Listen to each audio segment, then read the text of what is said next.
This week on Uncut Gems with Slim. We have a tendency to trust ourselves too much. Like, we actually think we have the capacity to control a lot of things in our lives. And that's just not true. First of all, we ain't in control. Let's start there.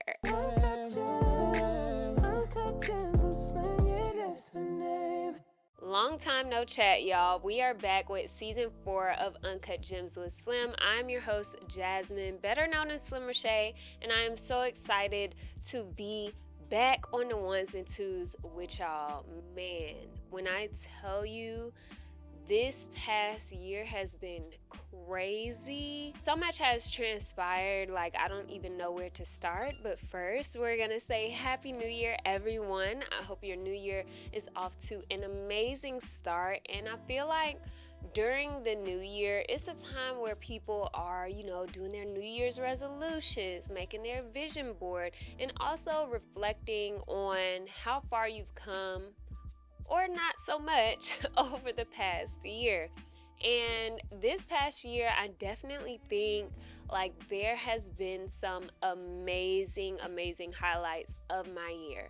But also, there has been so much I feel like that I've endured over the past year.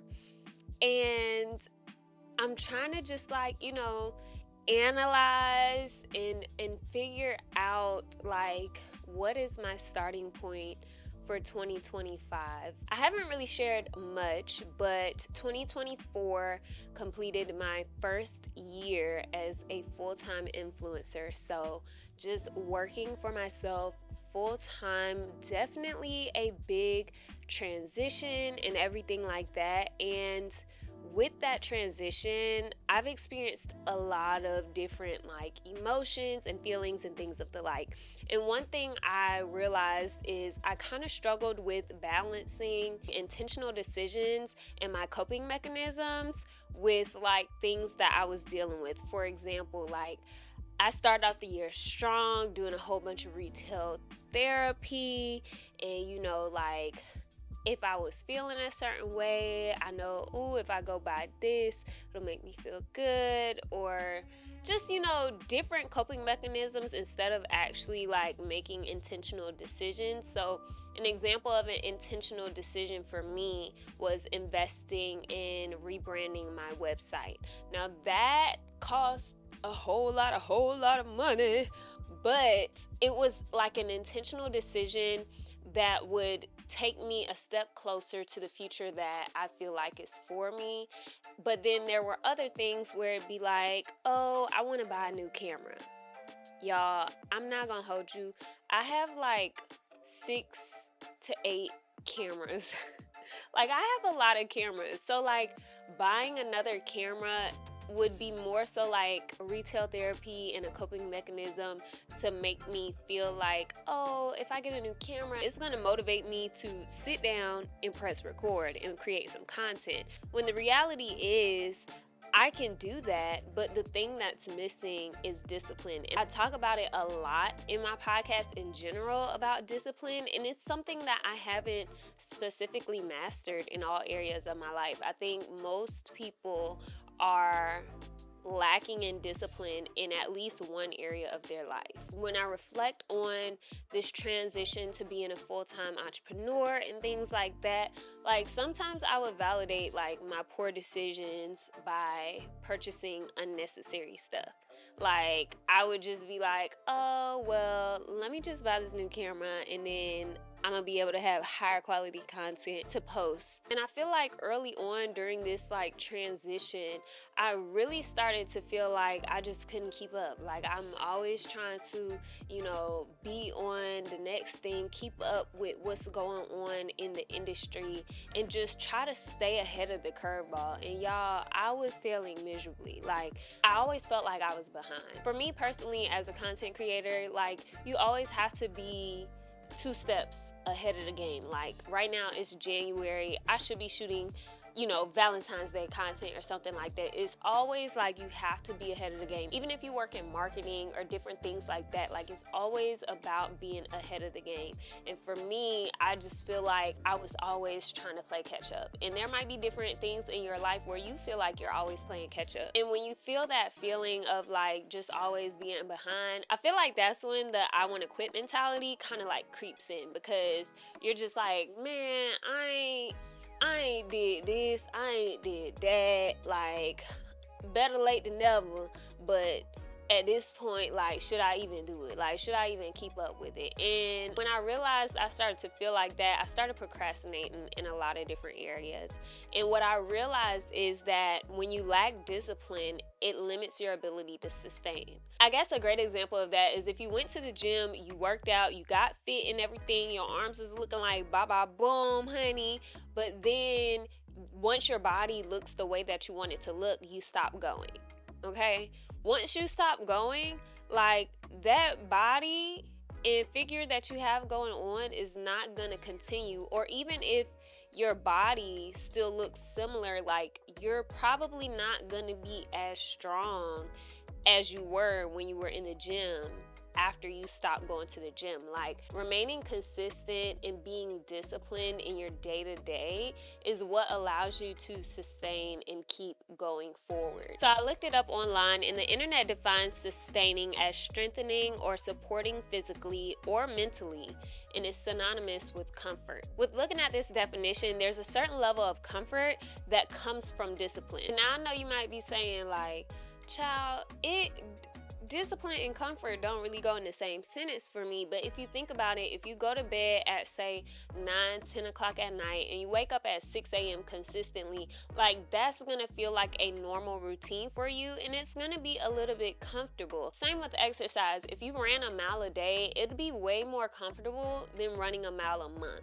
Like the more consistent you are with a thing, it becomes a little bit more comfortable in your day-to-day routine. Now, on the contrary, discipline itself can be very uncomfortable. Like, let's be honest, getting up in the morning, getting up at a decent time in the morning, going to bed on time, eating 3 meals a day, like doing all the things in which we probably should be disciplined in, that in itself is uncomfortable because it hasn't really become like a habit, I guess. Or at least for me. I'm gonna speak about me. Being disciplined in different areas of my life is very uncomfortable for me because I have not created habits to where like, it is normal for me. Like I be staying up way too late. I do. And it's not healthy.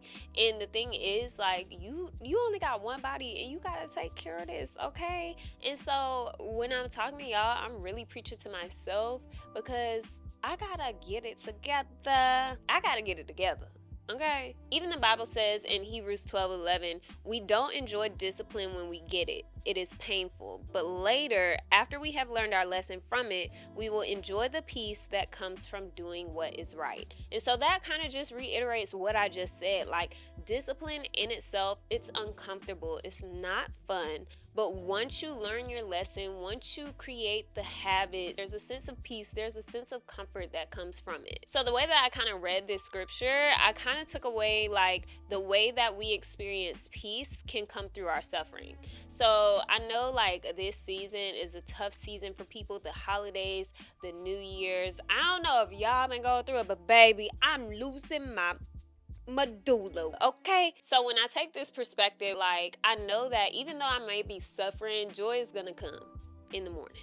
Okay, it might not come at night, but the joy is gonna come in the morning light, okay? And then another thing, when I think about it, like you don't really know true peace until you know discomfort. It's kind of like when you experience things and you're like, man, like I actually had it good in that season. Or when you have those moments where you reflect and you're grateful for what you go through. There's a lot of things in life that is easy to be taken for granted, let alone waking up every day, getting home every night safely. Like just small things like that is easy to take for granted. Hebrews 12:1 says, "We have all these great people around us as examples. Their lives tell us what faith means. So we too should run the race that is before us and never quit. We should remove from our lives anything that would slow us down and the sin that so often makes us fall. We must never stop looking to Jesus." Then verse 7 goes on to say, "So accept sufferings like a father's discipline." Skipping down to verse 8, "So if you never receive the discipline that every child must have, you are not true children and don't really belong to God." Okay, let's unpack this. So this scripture basically provides me a practical definition of discipline. Running my race, not anyone else's, never quitting, and continually removing things that slow me down and might make me fall. With this in mind, I found that your discipline often reveals what you have faith in. For instance, when you're disciplined in the gym, you have faith that you'll see results. When you're disciplined in your studies, you have faith that you'll pass the test. And when you're disciplined in your work ethic, you have faith that you'll succeed. So really, faith isn't measured by what you say, but it's measured by what you do. So think about it. Are the steps you're taking in the direction of your faith? Now, I had to be real with myself, y'all. I had to acknowledge that my steps weren't always reflecting my faith, or at least what I thought I had faith in. A lot of times your steps can get off course when doubt starts to creep in. You know that comic where there's like two people digging and they're both like going to the diamonds, and then one person like turn around before he gets to the gold and the other person is still like digging towards it? The guy who stopped experienced some sort of doubt which caused him to stop digging. He allowed his focus to switch from committing to the promise by continuing to dig to looking back on what he's been through. When I thought about this comment, I feel like he allowed something to shift his focus from committing to the promise and continuing to dig to looking back on what he's been through, acknowledging his fatigue, and allowing doubt to creep in, which means our focus can be a direct correlation with our discipline. Which brings me to this week's gem. It's time to fix our focus. A great practical example of this is when you go to Target. Now, we've all been there, and I don't know what it is about Target, but honey, you ever go in there, you go for one thing, and you come out with a whole lot of stuff that you ain't going there for. Now, if you go in Target and you remain focused, you will be in and out, go grab that one thing, and get on out of there. But the moment you lose focus, you start browsing. You like, oh, what's on sale? Oh, let me check and see if they got any new makeup, all the things. And you start allowing your feet to make their own path. You wind up leaving Target with everything but what you went in there for. Now, there's sometimes where you go in there for something and you done forgot what you came in there for because you just allowed your feet to start wandering around. You started picking up things, wanting to try things, and your focus, and because you lost focus, your feet can start to create their own path. And so I don't want to only encourage us to fix our focus, but more importantly, fix it on the right things, because we can easily slip up and focus on the wrong things. I shared with y'all earlier last year that I invested in getting my website redone. And so I had a consultation call with the agency that was assisting me. In one of our calls, I was discussing my shortcomings, right? And before I could finish my little pity party, she was like, "Okay, girl, you told me everything that you're not doing right. You told me all the shortcomings, but what is working for you?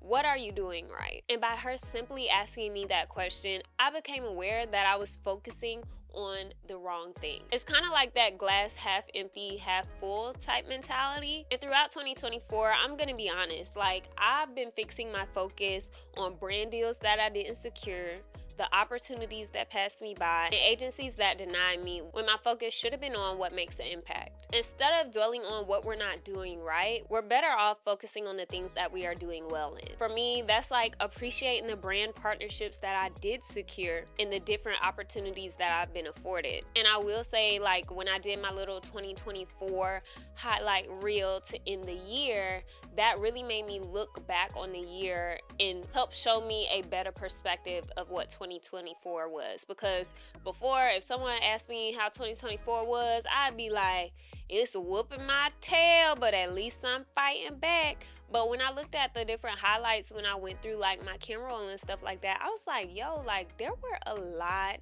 of big things, big opportunities, even the small things. Like the Lord kept you, girl, okay?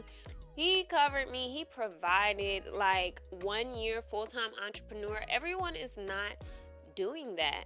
And when your perspective and your focus is on the negative, and don't get me wrong, I'm not saying that there's not a time and a place to analyze shortcomings, because that's the only way that you get better. But you don't have to dwell in those places. So if you feel like you've been like spinning your wheels and you ain't really made too much progress, I encourage you to take 5 minutes today, just 5 minutes, and thank God for what he's done for you this past year. Like there has been so many things, I mean down to the small things. Like when you think about it, there's somebody out there who can't feed themselves, who don't have a roof over their head, who don't have money to put food on the table. Like there are so many things that you can be grateful for that we often just allow it to be a mundane thing. Like when you wake up this morning, even for example, like my girl Bianca Renee, she had a terrible experience with her leaving a brand event to come home safely.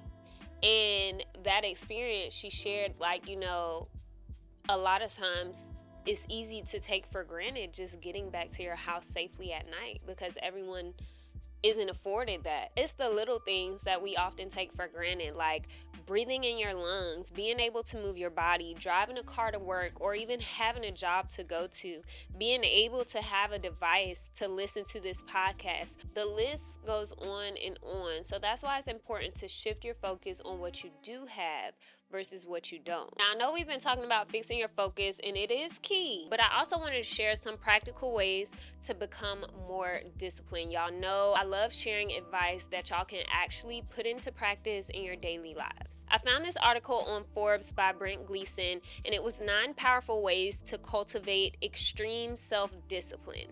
And I selected 5 of my favorites from the list. First one being identify your strengths and weaknesses. And for me, this kind of equates to self-awareness. Self-awareness is a powerful tool when it comes to expanding your comfort zone. Remember we talked about Hebrews 12:1 when it mentioned we should remove from our lives anything that would slow us down and the sin that so often makes us fall.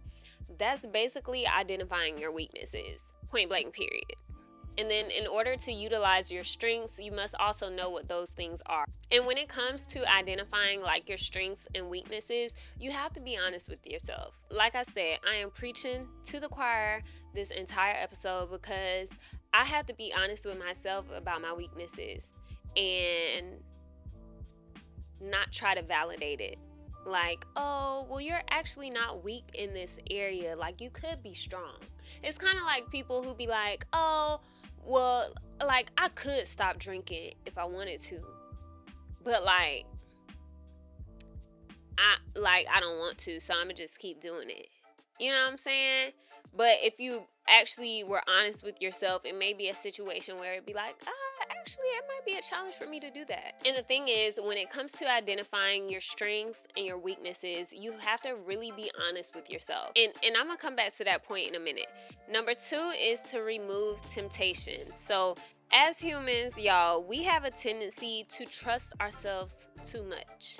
And this is something that I really, really have been learning. Like, we actually think we have the capacity to control a lot of things in our lives. And that's just not true. First of all, we ain't in control. Let's start there. But in certain scenarios where it's like temptation and things like that, like, it is very easy for us to be like, nah, like, I'm good. I can go to the candy store and not buy no candy. Like, I'll be fine. But in actuality, you'll get in there and you'll be like, well, I've been eating good all week, so I'm going to just get me a little piece or whatever. Like, we trust ourselves way too much with a lot of things. And for me, when I think of removing temptations, it kind of gives me the vibe of like out of sight, out of mind, which for me personally, it works for the most part. Like a practical example would be like charging your phone in the bathroom instead of charging it on your nightstand. Like if your phone is out of sight, out of mind, by the time you get in them bed, under them sheets, rubbing them feet together, like you're not about to go all the way in the bathroom to be on your phone scrolling TikTok at night. Like if you trying to go to bed at a decent time and you don't want to be distracted, like that's a practical way that you can like remove the temptation of scrolling on your phone by just placing it in another room. It's literally out of sight, and so it'll be out of mind when you get in the bed. Like you're not gonna do nothing but, I don't know, ponder some thoughts in your head, pray a little bit, and then go to sleep. So when you like limit that access to things that are impairing your ability to be disciplined, you're less likely to fall to temptation. I have to apply this in life for real.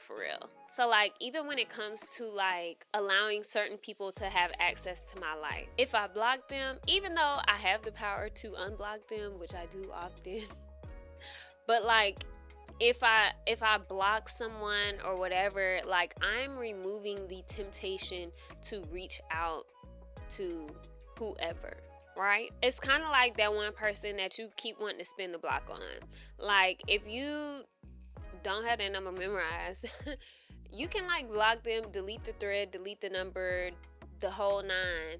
And it'll be out of sight, out of mind. It'll help you remove that temptation to reach out to them. That's the thing.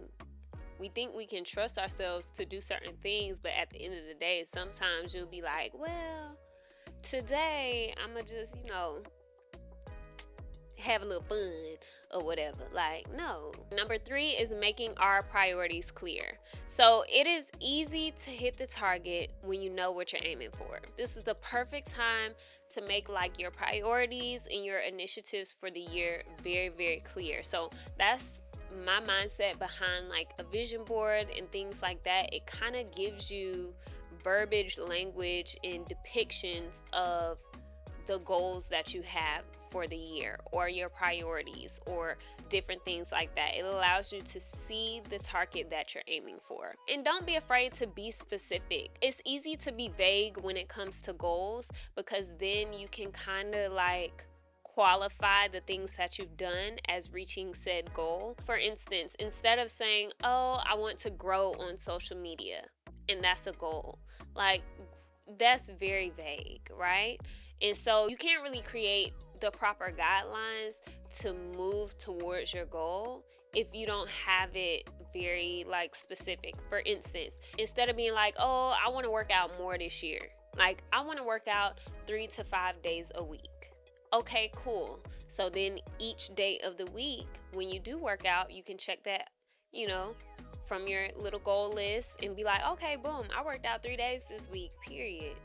And you can like stay encouraged. I don't know about y'all, but it's something about checking stuff off my to-do list that just does it for me. And so like I feel like I'm actually making active progress when I'm checking these things off. So I want you guys to take some time today and just, I don't know, pick one specific goal for this week or for this month or for this year, and then like create the stepping stones that will get you to that point. Number 4 is to create new habits and practice them daily. Now, this is something that I really am trying to lean into this year because self-discipline is a learned behavior. Like, I'm not just gonna wake up one day and be disciplined. It don't work like that. It's a learned behavior. So you have to practice it daily in order to teach yourself how to be steadfast with your priorities. So this is something that I kind of have the opportunity to lean into because at the beginning of the year, every year, my church participates in like a 21-day fast. And although the fast may be customized, to my specific needs, I feel like it really, really jumpstarts my year in the way that it needs to go because my priorities are in line, but it also helps me create those habits, those daily habits, which can turn into like stronger self-discipline. And then last but not least, number 5 is to change your perspective and keep moving forward. And I kind of was joking about this with the media team at church, because like when things go wrong, normally like people get a little flustered and stuff like that. And so like one day, I don't remember where this came from, but we was like, we make mistakes and move forward. And that's kind of like the vibe of number 5. First of all, change your perspective. Whether you think you can or you think you can, either way, you're right.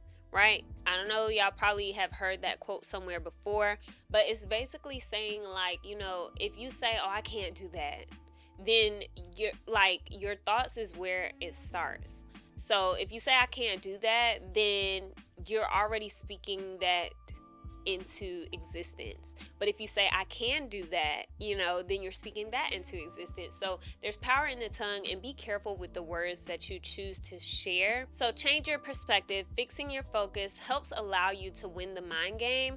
And even if you have to faith it till you make it, like that is what I do all the time, y'all. I'm not gonna hold y'all.